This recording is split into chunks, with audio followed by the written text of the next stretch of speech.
ताज्या बातम्यांसाठी महान करेला सबस्क्राइब करा आणि बेल आयकॉनला क्लिक करा। तावडे हॉटेल येथे एसटी बसमध्ये चढताना महिलेचे 3.5 तोळे दागिने चोरट्यांनी केले लंपास। आज शुक्रवारी सायंकाळी 5 ते 5:30 दरम्यान तावडे हॉटेल येथे बसमध्ये चढत असताना चोरट्यांनी सुमारे 3.5 तोळे दागिने लंपास केले।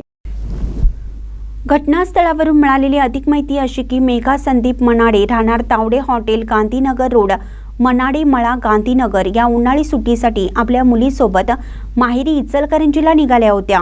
सुट्टीमध्ये एसटी बसला गर्दी असल्याने त्यांनी आपल्या पर्समध्ये आपले दागिने ठेवले होते। त्यात तावडे हॉटेल येथे आल्यानंतर कोल्हापूर इचलकरंजी एसटी बसमध्ये चढल्या। बस पंजंगा पुलापर्यंत गेली असता त्यांना पर्सची चेन उघडी असल्याचं निदर्शनास आलं। त्यांनी पर्समध्ये पाहिलं असता आपले दागिने चोरीला गेल्याचं निदर्शनास आलं। त्यांनी तात्काळ बसमधील प्रवाशांना विनंती केली की दागिने कोणी घेतले असतील तर परत द्यावेत, पण कोणीही कबुली दिली नसल्याने त्यांनी बस शिरोली MIDC पोलीस स्टेशनला आणली। तेथे पोलिसांनी सर्व प्रवाशांची झडती घेतली, पण दागिने मिळून आले नाहीत। त्यांनी रितसर याबाबतची फिर्याद शिरोली MIDC पोलिसात दिली आहे। महानकरे न्यूजसाठी विद्याधर कांबळे, पुलाची शिरोली।